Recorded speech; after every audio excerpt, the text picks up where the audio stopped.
என்னதான் நடக்கும் நடக்கட்டுமே, இருட்டினில் நீதி மறையட்டுமே, கண்ணாலே வெளிவரும் தயங்காதே. ஒரு தலைவர் இருக்கிறார், ஒரு தலைவர் இருக்கிறார், மயங்காதே. நமக்கு ஓய்வூதியம் அமைச்சர்கிட்ட நேரா போய், பாசு என்ன அங்க நிக்கிற உள்ளவா, ஒரு பூசாரி வாசு பூசாரியை அழைக்கிறார் ஐயா ஒரு அமைச்சர். நமக்கெல்லாம் பெருமை இல்லையா? நீங்க நினைச்சு பார்க்க முடியுமா? ஒரு ஆணையர் ஏன் அங்க நிக்கிறீங்க, வாங்க உள்ள, தனக்குன்னு ஏதாவது கேட்கிறாரா? இந்த பூசாரிகள் சமுதாயம் தலை நிறைஞ்சு போச்சு. நமக்கெல்லாம் வயசுல யாரும் கவனிக்கல, 60 வயதுக்கு மேற்பட்டு ஓய்வூதியம் வாங்கி தர. ₹1 கேட்டா இந்த சமுதாயத்தில் கொடுக்க மாட்டான், பார்த்துருங்களா? வட்டி கேட்டாலே. நீங்க நாமெல்லாம் அரசு ஊழியர் இல்லை, கவர்மெண்ட்ல வேலை செய்தீங்களா? உங்களுக்கெல்லாம் பென்ஷன் வாங்கி தராரு, கைத்தட்ட மாட்டேங்கிறீங்களே. அரசாங்கத்துக்கு கேட்கணும். சும்மா இருக்கிற 60 வயது கீழே இருக்கவங்களுக்கெல்லாம் ₹1500 10,000 பேருக்கு. எத்தனை பேருக்கு? 10,000 நலவாரிய உறுப்பினர்கள் அவங்களெல்லாம் சேர்த்து மாதம் ₹1500. நீங்க இறுதி மூச்சு வரை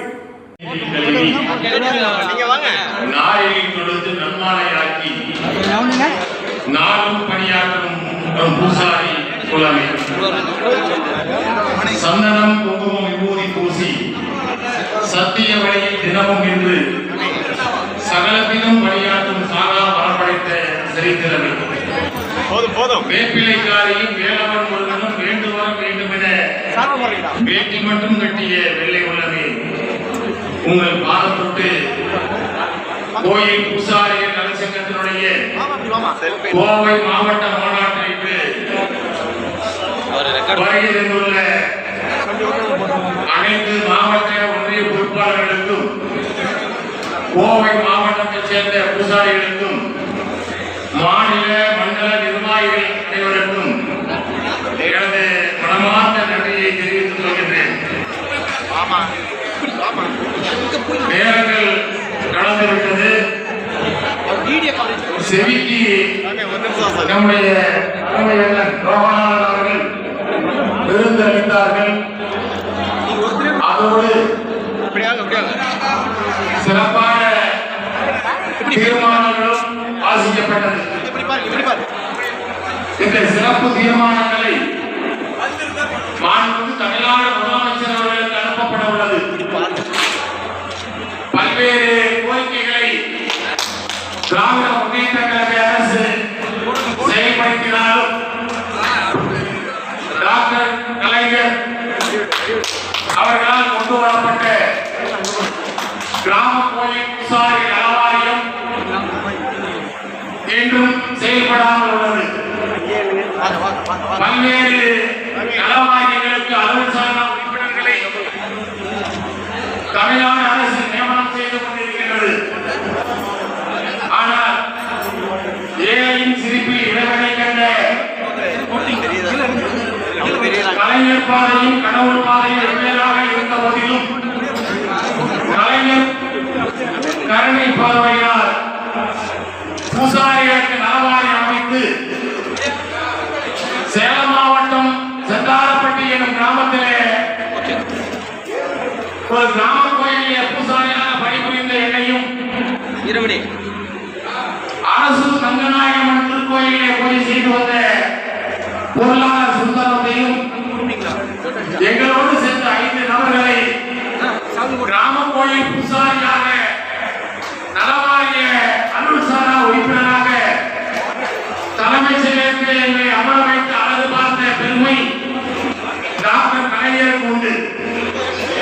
ஆனால் முத்தமிழ் அறிஞர் கலைஞருடைய பாதையிலே வந்து கொண்டிருக்கின்ற நம்முடைய திராவிட பேரரசு ஆட்சி பொறுப்பு ஏற்று 4.5 ஆண்டுகள் ஆன நிலையில் சாதாரணமாக கிராம கோயிலே பணியாற்றக்கூடிய பூசாரிகளை அவர்களை அலுவல்சாரா உறுப்பினர்களாக அழகு பார்க்க வேண்டும், மீண்டும் அழகு பார்க்க வேண்டும் என்ற எண்ணம் இதுவரை தமிழக அரசுக்கு கிடைக்கவில்லை. பல்வேறு நலத்திட்டங்களை பூசாரிகளுக்கு வழங்கிய போதிலும் தமிழகத்தில் இருக்கக்கூடிய 42,000 திருக்கோயில்கள் இருந்த போதிலும் வருமானம் அதிகம் உள்ள திருக்கோயில்கள் இருந்த போதிலும் கிராமப்புறங்களில் இருக்கக்கூடிய திருக்கோயிலை பணியாற்றக்கூடிய பூசாரிகள் வறுமை மட்டும் இன்னும் தீராமல் உள்ளது. பல்வேறு துறைகள் எல்லாம் நஷ்டத்திலே இயங்கிக் கொண்டிருக்கும் போது இந்து சமய அறநிலையத்துறை மட்டும்தான் அதிகமான வருவாயை ஈட்டி வருமானத்தை உயர்த்தி இன்னும் வந்து கொண்டிருக்கின்றது. ஆனால் அந்த திருக்கோயிலே பணியாற்றக்கூடிய பூசாரிகளுடைய நிலைமை மோசமாக இருக்கின்றது. ஒரு நாள் ஒன்றுக்கு 33 ரூபாய் மாத ஊக்கத்தொகையாக தமிழ்நாடு அரசு இந்து சமய அறநிலையத்துறை மூலமாக வழங்கப்பட்டு வருகின்றது. சாதாரணமான ஒரு குடிமகன் வெளியே வர வேண்டும் என்றால் ஒரு நாளைக்கு சீப்பு சோப்பு இதெல்லாம் வாங்கணும்னா அதே 30 ரூபாய். கிராமப்புறங்களில் இருக்கக்கூடிய பூசாரிகள் வறுமையை போக்க வேண்டும். பெரிய திருக்கோயிலில் வரக்கூடிய வருமானத்தை சிறிய திருக்கோயில்களுக்கு பூஜை செய்யக்கூடிய பூஜாரிகளுக்கு மாத ஊதியமாக வழங்க வேண்டும். துறை கட்டுப்பாட்டிலே பணியாற்றக்கூடிய பூசாரிகளுக்கு ஓய்வூதியம் வழங்க வேண்டும். பெரிய திருக்கோயில் சிறிய திருக்கோயில் என்று பாகுபாடு பார்க்காமல் வீட்டுமனை பட்டாக்கள் வழங்க வேண்டும் என்ற பல்வேறு கோரிக்கைகளை வைத்து தமிழ்நாடு முழுவதும் தமிழக முதல்வருக்கு நன்றி தெரிவித்து மாநாடு நடத்தியும் நமது 15 அம்ச கோரிக்கை வலியுறுத்தியும் இது போன்ற மாநாடுகளை நடத்தி கொண்டிருக்கின்றோம்.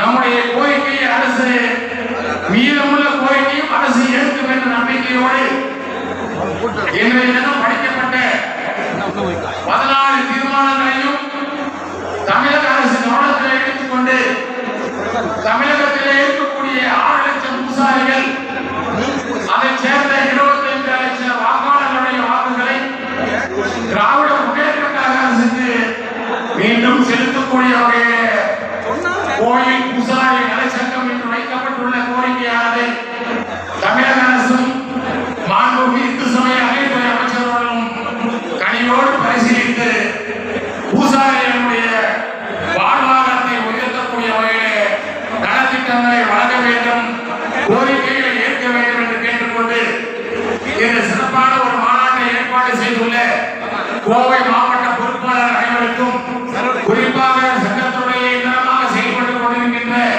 அண்ணன் சுந்தரம் அவர்களுக்கும், அன்னதான திட்டத்தை சிறப்பாக பூசாரிகளுக்கு என்று வழங்கிக் கொண்டிருக்கின்ற அலிமுத்து அவர்களுக்கும் மற்றும் அனைத்து நிதியுதவி வழங்கிய அனைத்து உள்ளங்களுக்கும், இங்கே வெளி மாவட்டங்களிலிருந்து வந்திருக்கின்ற அத்தனை பூசாரிகளுக்கும் பொறுப்பாளர்களுக்கும் நம்முடைய கோயில் பூசாரி நலச்சங்கத்தின் சார்பாக மனமார்ந்த நன்றியை தெரிவித்துக் கொள்கின்றோம். இன்றைய தினம் இங்கே சிறப்பான முறையில் செவிக்கு அருமையான வார்த்தைகளை சொல்லி பூசாரிகளுடைய அருமை பெருமைகளை உங்களுக்கு எல்லாம் சொல்லிக் கொடுத்தவர் நம்முடைய அண்ணன் கௌரவநாதன் அவர்கள். அவர் வழித்த அவர் எழுதி கொடுத்த பாதையில் தான் இன்னும் நாம் பயணித்துக் கொண்டிருக்கின்றோம். அற்புதமான பேச்சு, சிறப்பான ஒரு பூசாரியாக இருப்பவர் கூட தெரியாது. ஆனால் இந்துவாக இருந்து கொண்டு நம்முடைய பூசாரிகளின் நிலைமை அருமை பெருமைகளை புரிந்து கொண்டு சிறப்பான முறையிலே இன்று சிறப்புரையாற்றிய அண்ணன் லோகநாதன் அவர்களுக்கும் அனைத்து மாவட்ட பொறுப்பாளர்களுக்கும் நேரத்தின் அளவை எழுதி என்னுடைய உரையை இத்தோடு முடித்துக் கொள்கின்றேன். இந்த அரங்கத்துக்குள்ளே நீங்கள் எல்லாம் நுழையும் பொழுது ஒரு பூசாரியாக நுழைந்திருப்பீர்கள். இந்த அரங்கத்தை விட்டு வெளியே செல்லும் பொழுது நீங்கள் எல்லாம் ஒரு பொறுப்பாளராக செல்ல வேண்டும். நம்முடைய